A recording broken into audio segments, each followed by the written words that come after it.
Today we are going to discuss the second line of immunity or second line of defense in our body, that is specific defense.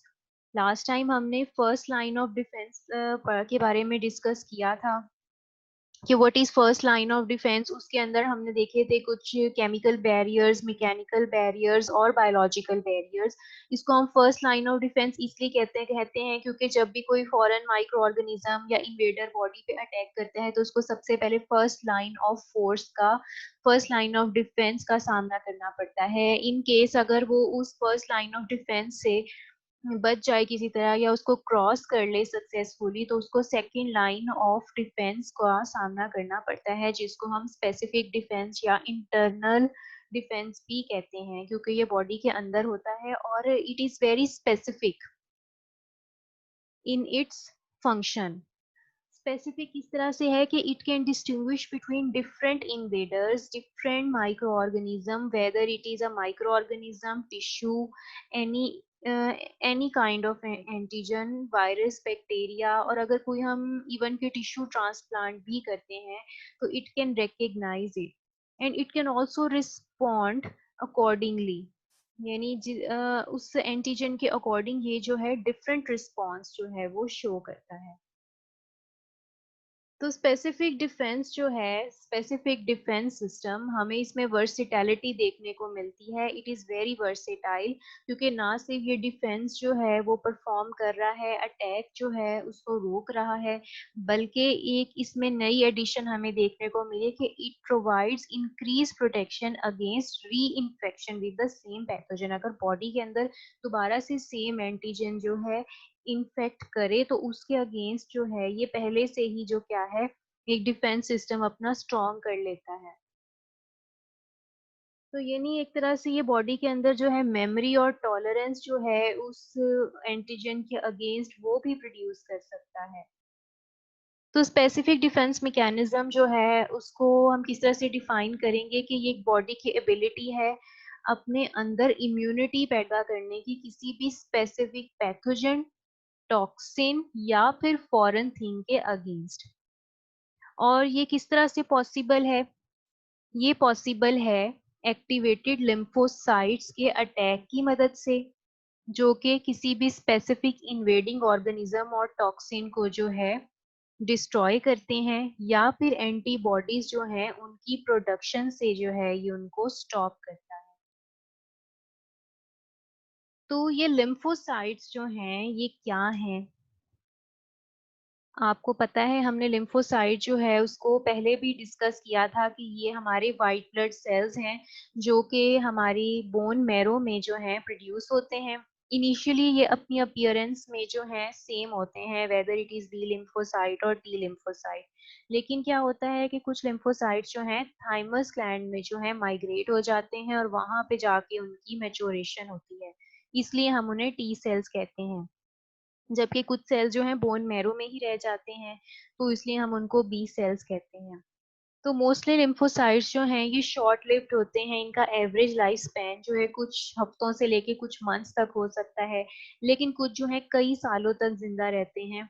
जैसे कि हमारे long live T and B cells, इनको हम memory cells भी कहते हैं, क्योंकि ये रैपिड और विगरस रिस्पॉन्स शो करते हैं अगर उस एंटीजन का सेकंड एनकाउंटर हो, यानी उसी सेम एंटीजन का।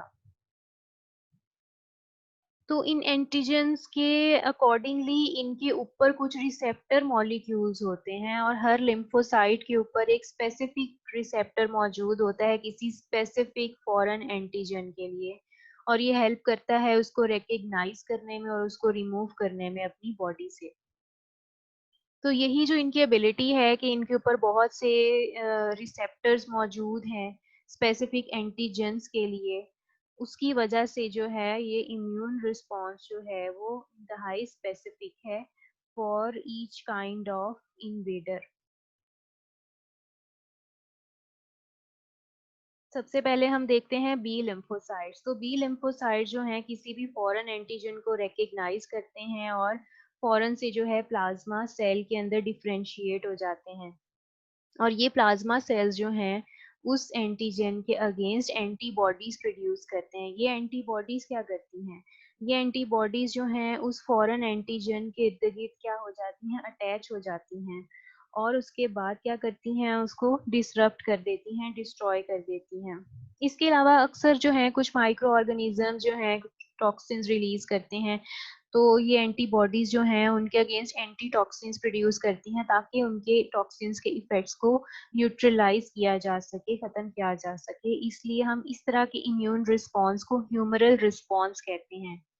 तो response of lymphocytes by producing antibodies to destroy the microorganisms or toxin। तो यहाँ पे हमने देखा है कि lymphocytes किस तरह से रिस्पॉन्ड कर रहे हैं फॉरेन इन्वेडर्स को बाय प्रोड्यूसिंग एंटीबॉडीज उन माइक्रो ऑर्गेनिजम्स को डिस्ट्रॉय करने के लिए। तो हम यहाँ पे देखेंगे ह्यूमरल रिस्पॉन्स की एग्जांपल, किस तरह से ह्यूमरल रिस्पॉन्स जो है हमारी बॉडी में परफॉर्म होता है। सबसे पहले आप ये देखें, यहाँ पे कोई भी फॉरेन एंटीजन आ गया है, यहाँ पे एक बैक्टीरियम आया है जो कि टी डिपेंडेंट एंटीजन है। अब इसको टी डिपेंडेंट एंटीजन क्यों कहा जाता है? क्योंकि it requires helper T cells to stimulate B cells to produce antibodies. अब ये बी सेल को एक्टिवेट तब तक नहीं कर सकता कि वो एंटीबॉडीज बनाए जब तक एक हेल्पर टी सेल आके बी सेल को एक्टिवेट ना करे। तो अब बी सेल तक पहुंचने से पहले जरूरी है कि एक टी सेल को जो है बीच में लाया जाए, वो जाके फिर बी सेल को एक्टिवेट करे। अब जो हमारे हेल्पर टी सेल्स यानी ये लिम्फोसाइट्स, टी लिम्फोसाइट की एग्जांपल है हेल्पर टी सेल, ये क्या करते हैं, ये किस तरह से जो है बी सेल को एक्टिवेट करते हैं। सबसे पहले तो ये बहुत स्पेसिफिक इन एक्शन होते हैं। अब ये एक मैक्रोफेज है, इसने क्या किया है, इस फॉरेन एंटीजन को अपने अंदर एनगल्फ कर लिया है। तो ये मैक्रोफेज ने इसको जब एनगल्फ किया तो इसकी ब्रेक डाउन करके इसको पेप्टाइड्स में कन्वर्ट कर दिया। अब इस मैक्रोफेज को हम कहते हैं एंटीजन प्रेजेंटिंग सेल, क्योंकि ये क्या करेगा, इन पेप्टाइड्स को, एंटीजन्स को टी सेल रिसेप्टर के पास लेके जाएगा। तो एक तरह से ये टी सेल को प्रेजेंट करेगा ये फॉरेन एंटीजन। अब इस मैक्रोफेज के ऊपर एक स्पेसिफिक प्रोटीन्स होती हैं, इन्हें हम कहते हैं क्लास 2 एमएचसी प्रोटीन। अब ये क्लास 2 एमएचसी प्रोटीन अपने ऊपर इन फॉरेन एंटीजन की पेप्टाइड्स को डिस्प्ले करेगी, और जब ये इसको डिस्प्ले करेगी तब जाके इसको टी सेल जो है रिकग्नाइज करेगा। अदरवाइज टी सेल जो है इसको रिस्पॉन्ड नहीं करेगा, रिकग्नाइज नहीं करेगा, जब तक ये इसकी सरफेस पे प्रोटीन्स जो हैं एमएचसी क्लास 2 उनके ऊपर ये डिस्प्ले ना हुई हो। अब जैसे इस मैक्रोफेज ने अपने ऊपर इसको डिस्प्ले किया, इस फॉरेन एंटीजन को, तो हेल्पर टी सेल जो है क्या हुआ, इसकी तरफ अट्रैक्ट हुआ। अब हेल्पर टी सेल के ऊपर क्या मौजूद होते हैं, कुछ प्रोटीन्स मौजूद होते हैं, जैसे यहाँ पे CD4 जो है प्रोटीन्स हैं। ये एक तरह से को रिसेप्टर्स होते हैं और ये स्पेसिफिकली एमएचसी क्लास 2 के साथ ही बाइंड करते हैं। अब जैसे ही ये इसके साथ बाइंड करेंगे एमएचसी क्लास 2 के साथ, तो क्या होगा, साइटोकिन जो है प्रोडक्शन स्टार्ट होगी और हेल्पर टी सेल जो है वो एक्टिवेट हो जाएगा। ये साइटोकिन्स जो हैं बी सेल को जाके क्या करेंगी, एक्टिवेट कर देंगी। और बी सेल के ऊपर जो हैं कुछ एंटीबॉडीज भी होंगी, इसकी सेल के साथ, मेम्ब्रेन के साथ कुछ एंटीबॉडीज ऑलरेडी अटैच्ड होंगी उस स्पेसिफिक एंटीजन के लिए। तो ये एंटीबॉडीज जो हैं इस एंटीजन के साथ जो हैं अटैच हो जाएंगी। इसके अलावा ये एक्टिवेटेड हेल्पर टी सेल जो है वो कुछ साइटोकिन्स रिलीज कर रहा है, जिसकी वजह से ये बी सेल जो है डिफरेंशिएट हो जाएगा into two types of cells, plasma cell and memory cells. Plasma cells जो हैं वो एंटीबॉडीज की प्रोडक्शन करेंगे और ये एंटीबॉडीज को सीक्रीट करेंगे ब्लड में, और ये जो हैं पूरी बॉडी में सर्कुलेट हो जाएंगे, और जहां जहां ये उस पैथोजन को, फॉरेन एंटीजन को आइडेंटिफाई करेंगी वहां जाके उसको किलिंग करेंगी। इसके अलावा ये कुछ मेमोरी बी सेल्स भी प्रोड्यूस कर रहा है। अब इन मेमोरी बी सेल्स की सेल मेम्ब्रेन के साथ एंटीबॉडीज बाइंड हुई हुई हैं, जैसे कि उसके पेरेंट बी सेल के साथ थी। अब ये बॉडी के अंदर रहेंगी ताकि नेक्स्ट टाइम जो है अगर ये अटैक होगा तो ये मेमोरी बी सेल्स जो है उस अटैक के अगेंस्ट जो है यूज होंगे। फिर है हमारे पास टी लिम्फोसाइट्स। अब टी लिम्फोसाइट्स क्या है? जैसे कि मैंने बताया था कि ये जो हैं थाइमस ग्लैंड के अंदर जो है मैच्योर होते हैं, वहां पे इनके ऊपर कुछ एंटीजन रिसेप्टर्स जो हैं वो बन जाते हैं। They acquire different antigen receptors and differentiate into two types of cells, helper T cells और साइटोटॉक्सिक टी सेल्स।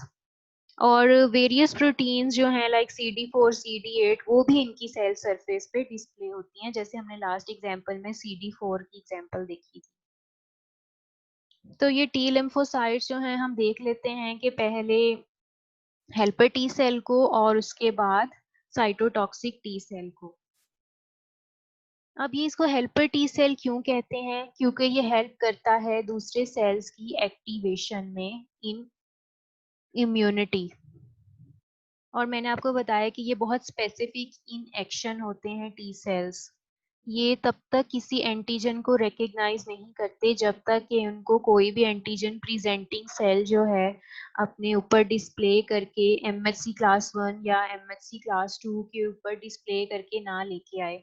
अब इस मैक्रोफेज ने इस फॉरेन वायरस एंटीजन को क्या किया है? एनगल्फ कर लिया है, उसको डिग्रेड कर दिया है पेप्टाइड्स में और उसको अपनी सरफेस पे डिस्प्ले किया है, जिसकी मदद से जो है हेल्पर टी सेल आके इसके साथ अटैच होगा और एक्टिवेट हो जाएगा। और जब ये एक्टिवेट होगा तो ये किसी और सेल जैसे कि बी सेल को जाके एक्टिवेट करेगा कि वो इसके फॉरेन एंटीजन के अगेंस्ट एंटीबॉडीज बनाए।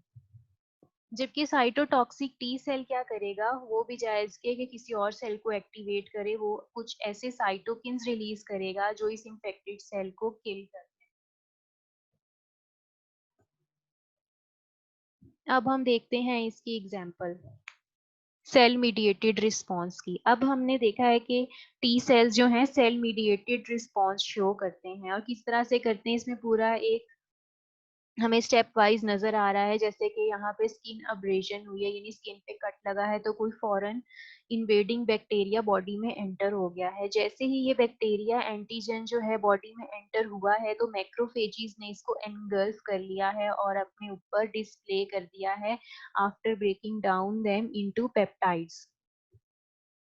अब जहाँ पे दूसरी तरफ हमें नजर आ रहे हैं बी सेल्स के ऊपर कुछ एंटीबॉडीज बाइंड हुई हुई हैं जो इस एंटीजन को अपने साथ बाइंड कर लेंगे। अब ये स्पेसिफिकली इसी एंटीजन के अगेंस्ट एंटीबॉडीज इसकी सरफेस पे मौजूद हैं, इसीलिए ये इसके साथ बाइंड हो गया है। अब जैसे ये बी सेल के साथ बाइंड हुआ है तो ये बी सेल जो है तब तक एक्टिवेट नहीं होगा, तब तक ये जो है एंटीबॉडीज नहीं बनाएगा जब तक हेल्पर टी सेल आके इसको एक्टिवेट ना करे, स्टिम्युलेट ना करे। इसी तरह से यहाँ पे जो हमारे पास मैक्रोफेजीज हैं, इनके ऊपर भी जो एंटीजन डिस्प्ले हुआ हुआ है ये हेल्पर टी सेल को जाके एक्टिवेट करेगा। और हेल्पर टी सेल जो है उसके बाद जो है बी सेल को स्टिम्युलेट करेगा कि वो एंटीजन इस एंटीजन के अगेंस्ट एंटीबॉडीज बनाए। अब बी सेल जो है वो प्लाज्मा सेल में डिफरेंशिएट होगा और एंटीबॉडीज बनाएगा। ये एंटीबॉडीज ब्लड में सर्कुलेट होंगी और क्या करेंगी? इस एंटीजन के अगेंस्ट फाइट करेंगी।